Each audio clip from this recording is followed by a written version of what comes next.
Hello students, कैसे हैं आप? मैं Vibha Yadav from government girls senior secondary school Bhiwani और मैं आपको बायोलॉजी पढ़ा रही हूँ बेटा। तो हमने शुरू कर रखा है मॉलिक्यूलर बेसिस ऑफ इनहेरिटेंस और इसमें हम पढ़ चुके हैं कि डीएनए और आरएनए में से DNA is the better genetic material, ये हम पढ़ चुके हैं।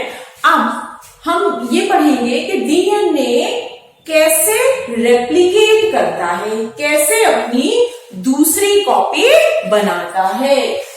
तो उसको समझने के लिए पहले हम ये समझते हैं सेमी कंजर्वेटिव। सेमी सर्कल, आपने मैथ्स में 10th क्लास तक पढ़ा है मैथ्स। सेमी मीन्स हाफ, आधा।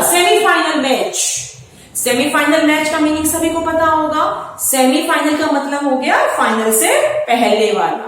तो सेमी मतलब आधा। कंजर्वेटिव का मतलब क्या है?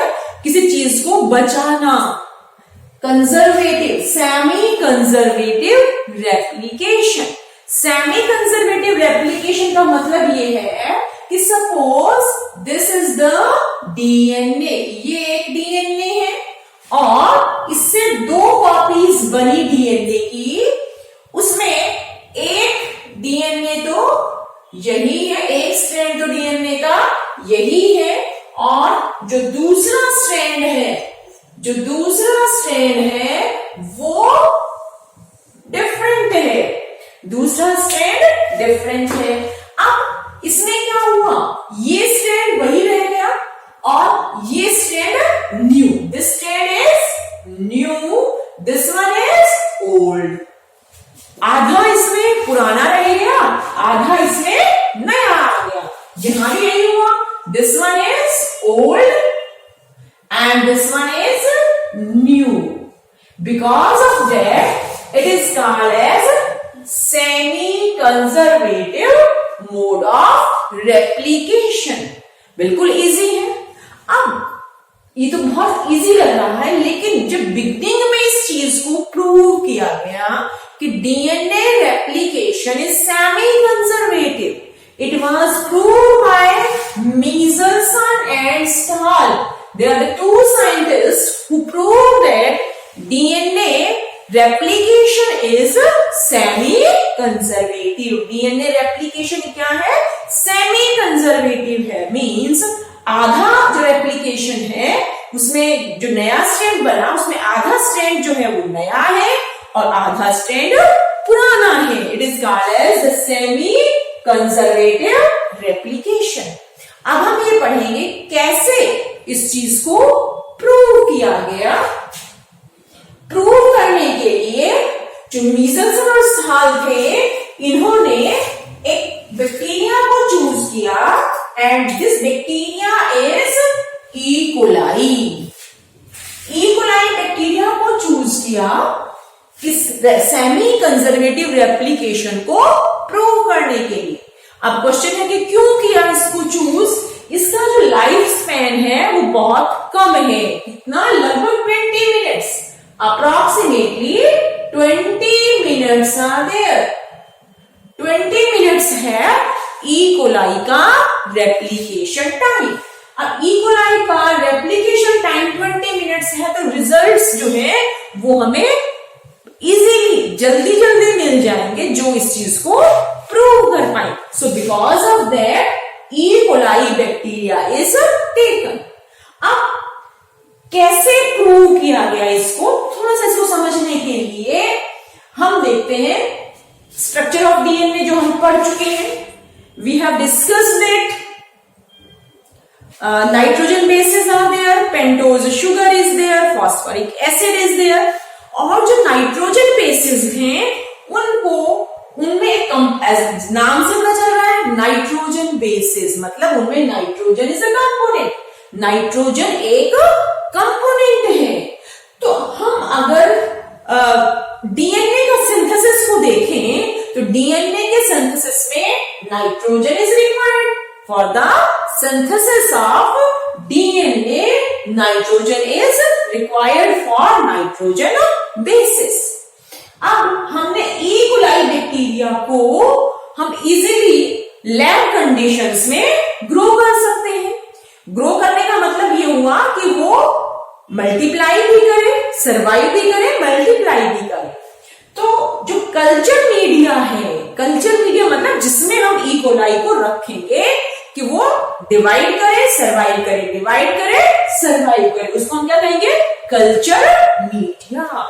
जैसे हम अपने घर में बहुत कंफर्टेबल रहते हैं, हमें सब कुछ मिलता है, तो इसी तरह से ई कोलाई, सब कुछ मिलने का मतलब यह है हमें जो खाने के लिए चाहिए, जो हमें पढ़ने के लिए चाहिए, तभी हम कंफर्टेबल है, तभी हम वहां रह रहे हैं, तभी हम वहां पर अच्छा महसूस कर रहे हैं, तभी हम ग्रो कर पा रहे हैं। तो ऐसे ही जो ई कोलाई बैक्टीरिया है, ई कोलाई बैक्टीरिया को ग्रो करने के लिए हम एक कल्चर मीडियम लेंगे और कल्चर मीडियम में जो ई कोलाई की रिक्वायरमेंट्स हैं वो प्रोवाइड करेंगे और सबसे रॉ मटेरियल प्रोवाइड करेंगे और रॉ मटेरियल ये ई कोलाई यूज करेगा। तो हम इस ई कोलाई को ग्रो करेंगे किसमें? Suppose we have grown the E coli in N15 medium for number of generations. क्या किया? E coli is grown in, it is grown in a medium containing N15 heavy type of nitrogen। एक N14 है, it is called as light nitrogen। क्या कहेंगे हम इसे? light, and it is heavy type of nitrogen, heavy type of nitrogen, and this one is light type of nitrogen। तो जो heavy type of nitrogen में यदि हम ग्रो कर रहे हैं मीन्स N15 मीडियम में, if we are growing in N15 medium, तो जो हमारा ई कोलाई होगा उसका जो डीएनए होगा, जब हमने नंबर ऑफ जनरेशंस तक इसको ग्रो किया तो उसमें जो नाइट्रोजन बेसिस हैं वो नाइट्रोजन बेसिस में कौन सी नाइट्रोजन होगी? It will be of heavy type. देखो ई कोलाई को ग्रो किया किसमें? कौन से मीडियम में? जिसमें हैवी टाइप की नाइट्रोजन थी। और हैवी टाइप की नाइट्रोजन है तो जो डीएनए है उसमें जो नाइट्रोजन बेसिस है उसमें कैसे नाइट्रोजन आ गई? हैवी टाइप की आ गई। Is it clear? सपोज करो हमने उसको इस ब्लैक कलर से इंडिकेट कर लिया कि ये जो डीएनए है उसमें heavy type of nitrogen is there. E coli है, ई कोलाई में heavy type of nitrogen is there. अब हमें ये पता है कि इसका जनरेशन टाइम 20 मिनट्स है। तो अब density gradient centrifugation by suspending the E. coli in cesium chloride, what is done? E. coli bacteria को नंबर ऑफ जनरेशंस तक हैवी टाइप ऑफ जो नाइट्रोजन है ऐसे कल्चर मीडियम में ग्रो किया। ऐसे कल्चर मीडियम में जब हम ग्रो करेंगे तो heavy type of nitrogen will be the component of the DNA, and by density gradient centrifugation, by density gradient centrifugation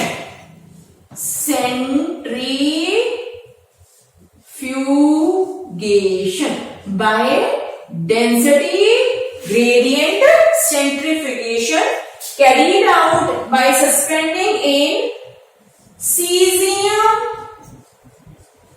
chloride,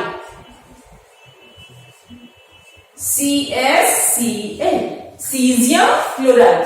cesium chloride suspending material, suspending medium लिया, उसमें E coli को suspend किया और E coli को suspend करने के बाद density gradient, जैसे मिक्सी में हम किसी चीज को, मिक्सी के जार में हम किसी चीज को घुमाते हैं, सपोज करो दही को घुमाया, दही को जब हम घुमाएंगे तो उसमें जो फैट कंटेंट है वो ऊपर आ जाता है और जो दूसरा लस्सी है, जो छाछ है वो नीचे रह जाती है।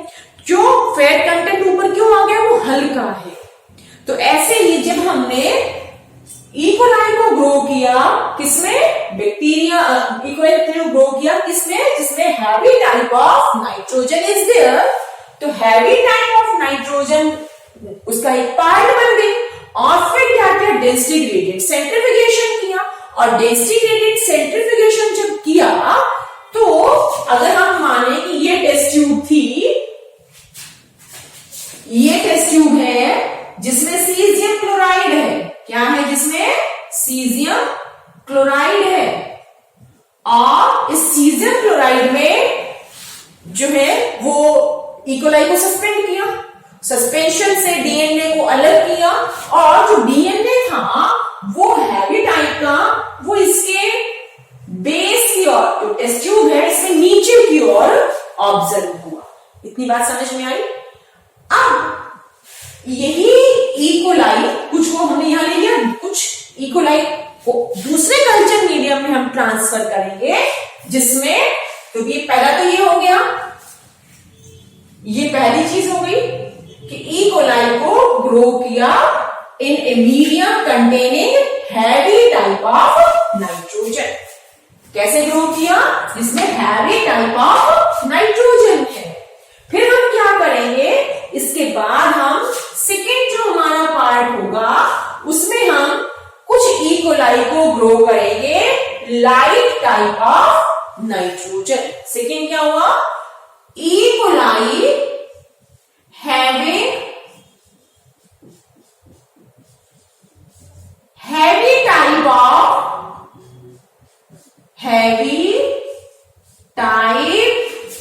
of nitrogen, heavy type of nitrogen is grown in N14 light type of nitrogen। E coli को ग्रो किया किसमें, N14 टाइप में ग्रो किया। और N14 क्या है, N14 is light type of nitrogen. अब लाइट टाइप ऑफ नाइट्रोजन है, कितनी देर हम ग्रो करेंगे, ध्यान करेंगे, only for 20 minutes, only for 20 minutes, सिर्फ 20 मिनट के लिए, ओनली फॉर 20 मिनट्स। कारण क्या है, हम पढ़ चुके हैं कि इकोलाई का जनरेशन टाइम कितना है, 20 मिनट्स है। इकोलाई का जनरेशन टाइम क्या है, 20 मिनट्स। उस 20 मिनट्स में क्या हो गया, सारा कंटेंट रेप्लिकेट हो गया। अब रेप्लिकेट मतलब डीएनए भी रेप्लिकेट हो गया। तो डीएनए जो रेप्लिकेट हुआ, अब उसमें हैवी टाइप ऑफ नाइट्रोजन था। जब हमने उसको ग्रो किया लाइट टाइप ऑफ नाइट्रोजन में, तो देखिए जैसे हमने यहां पढ़ा था, इसमें सपोज करो N15 नाइट्रोजन है, ठीक है, और 20 मिनट्स तक हमने ग्रो किया, 20 मिनट्स तक हमने ग्रो किया, और जो हमें नया डीएनए मिला, ये नया जो इकोलाई मिला, उसमें फिर डेंसिटी ग्रेडियंट सेंट्रीफ्यूगेशन किया, तो क्या ऑब्जर्व हुआ कि जो डीएनए है, जैसे यहां हमने कहा कि वो बिल्कुल बेस की तरफ है। अब जब डेंसिटी ग्रेडियंट सेंट्रीफ्यूगेशन किया तो जो डीएनए है, सब ये कंपैरिजन हो जाएगा, इसलिए मैं यहां बना रही हूं, ये सीजियम क्लोराइड, यहां की तरह यहां भी क्या हो गया, सीजियम क्लोराइड हो गया। अब ये जो इकोलाई है जिसको 20 मिनट्स के लिए अब किसमें ग्रो किया है, N14 मीडियम में ग्रो किया है। तो अब उनका डेंसिटी ग्रेडियंट सेंट्रीफ्यूगेशन किया, तो जो डीएनए आया वो डीएनए एक डिफरेंट हाइट पर सेटल हो गया। देखो यहां ये हाइट है, यहां हाइट क्या हो गई, ये हो गई। ये क्या है, हैवी टाइप ऑफ, इसमें हैवी टाइप ऑफ नाइट्रोजन है, और इसमें क्या हो गई, हैवी भी है और लाइट भी है। ये हैवी टाइप को रिप्रेजेंट कर रहा है N15, और ये जो ब्लू कलर है ये किसको रिप्रेजेंट कर रहा है, it is representing for example N14। किसको रिप्रेजेंट कर रहा है ये? N14 को रिप्रेजेंट कर रहा है। It is representing N14 type of nitrogen. अब जब डेंसिटी ग्रेडियंट सेंट्रीफ्यूगेशन किया तो जो डीएनए है वो एक डिफरेंट हाइट पर अपने आप को सस्पेंड करेगा सीजियम क्लोराइड। ये तो 20 मिनट्स की बात। अब फिर 20 मिनट्स ग्रो किया। क्या किया? फिर से 20 मिनट्स ग्रो किया। अब फिर से 20 मिनट्स ग्रो किया। अब देखो मैं ये मिटा रही हूं।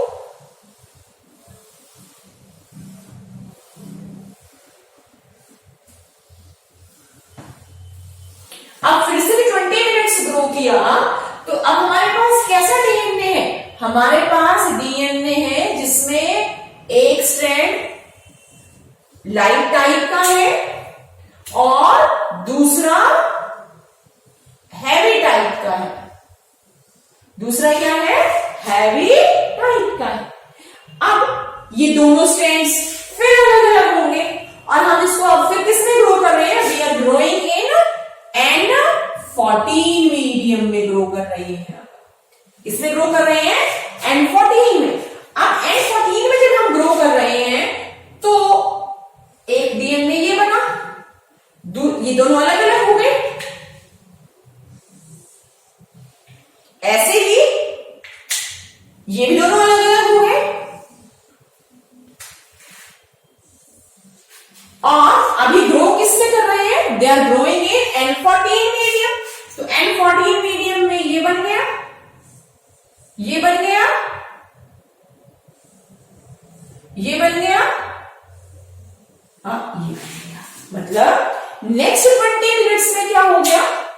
ये पेरेंट्स हो गए और इन पेरेंट्स से फिर रेप्लिकेशन हुआ और रेप्लिकेशन होने के बाद हमारे पास दो तरह के डीएनए बन गए। एक बन गए जिसमें हाइब्रिड टाइप है, ये जैसे ये हाइब्रिड था, और एक बन गए जो प्योर लाइट टाइप के। कैसे बन गए? एक बन गए जो हाइब्रिड टाइप के हैं और दूसरा बन गया जो लाइट टाइप के। Is it clear? दोबारा समझो, यहां तक क्लियर है? ये फर्स्ट जनरेशन का हो गया, एक नया डीएनए, एक पुराना डीएनए का स्ट्रैंड। एक में N15 है, एक में N14 है। जब हमने इनको इस तरीके से सस्पेंड किया सीजियम क्लोराइड ग्रेडियंट मेथड से, density gradient centrifugation by suspending in caesium chloride, तो जो हाइब्रिड टाइप ऑफ, ये hybrid type of DNA, hybrid मतलब आधा आधा, आधा नया आधा पुराना, ठीक है? तो ये हाइब्रिड टाइप ऑफ डीएनए की लोकेशन आ गई। अब उसी डीएनए को, उसी ई कोलाई को फिर से 20 मिनट्स N14 मीडियम में ग्रो किया तो हमारे पास दो तरह के डीएनए बन गए। दो बन गए हाइब्रिड। ये दो क्या है? These are hybrid. और ये दोनों क्या है? These both are of light type. ये जो ब्लू कलर से शो हो रहे हैं ये क्या है? Light type. ये हो गए लाइट टाइप। अब फिर से क्या किया? फिर से डेंसिटी ग्रेडियंट सेंट्रीफ्यूगेशन किया bye suspending in caesium chloride. तो अब हम क्या ऑब्जर्व करेंगे? ये फिर वही टेस्ट ट्यूब है। इस टेस्ट ट्यूब में सीजियम क्लोराइड है और इसमें अब दो बैंड्स बन गए। इसमें क्या बन गए? इसमें दो बैंड्स बन गए। दो बैंड्स कौन से बने? ये दो बैंड्स बने। एक तो देखो यहां पर क्या है? हाइब्रिड और लाइट। तो जिस हाइट पर ये था उसी हाइट पर ये हाइब्रिड हो गया और उसके ऊपर भी हमें कुछ डीएनए स्टेप दिखाई दिया। डीएनए ने अपने आप को सस्पेंड किया अलग हाइट पर भी। ये हो गया लाइट टाइप ऑफ डीएनए। क्या हो गया? ये लाइट टाइप ऑफ डीएनए। तो यहां से क्लियर हो रहा है कि जब हैवी टाइप का नाइट्रोजन था तो वो बेस पर सस्पेंड कर रहा था, सीजियम क्लोराइड के बेस में था। जब हाइब्रिड टाइप का तो उसकी डेंसिटी थोड़ी सी कम थी, वो थोड़ा सा ऊपर था। और जब दोनों तरह के डीएनए हैं, कौन कौन से, हाइब्रिड टाइप भी है और लाइट टाइप भी है, तो वो कहां आ गया, वो और ऊपर सस्पेंड हो गया। This experiment it is proving that DNA replication is semi conservative. मतलब जब डीएनए रेप्लिकेशन होता है तो आधा जो डीएनए का स्ट्रैंड है वही रहता है और आधा नया बन जाता है। ये जो एक्सपेरिमेंट है जो मीजल स्टाहल ने प्रूव किया, it was the idea of semi conservative replication was given by again Watson and Crick, who proposed the model of DNA. जिन्होंने दोनों ने, वाटसन एंड क्रिक ने डीएनए का मॉडल प्रपोज किया था, डबल हेलिकल स्ट्रक्चर, हम डिस्कस कर चुके हैं। 1953 में इनको नोबेल प्राइज भी दिया गया था इसी वजह से। और इन्होंने ही कहा कि डीएनए रेप्लिकेशन सेमी कंजर्वेटिव होता है and it was proved by Meselson and Stahl's experiment. बेटा इस चैप्टर से आपके 5 मार्क्स का क्वेश्चन आएगा इस बार के एग्जाम में, और बहुत ज्यादा पॉसिबिलिटी है कि जो हमने डिफरेंट एक्सपेरिमेंट्स किए हैं, पहला एक्सपेरिमेंट था ग्रिफिथ्स एक्सपेरिमेंट जो ट्रांसफॉर्मिंग प्रिंसिपल बता रहा है, दूसरा था मैकॉर्ड-मैककार्टी एवरेज एक्सपेरिमेंट जिसमें biochemical characterization of the hereditary material is there, it is DNA is the genetic material. फिर उसी को प्रूव किया हर्शे एंड चेज ने भी कि DNA is the genetic material not the protein. और चौथा एक्सपेरिमेंट ये हो गया कौन सा, मीजल्सन एंड स्टाहल्स एक्सपेरिमेंट, जो क्या प्रूव कर रहा है कि DNA replication is semi conservative. तो इन चारों एक्सपेरिमेंट्स में से बहुत ज्यादा पॉसिबिलिटी है कि एक 5 नंबर का क्वेश्चन आ सकता है, और ये बिल्कुल मुश्किल नहीं है। अगर हम इसको ध्यान से पढ़ेंगे तो हम इजीली इनको समझ पाएंगे।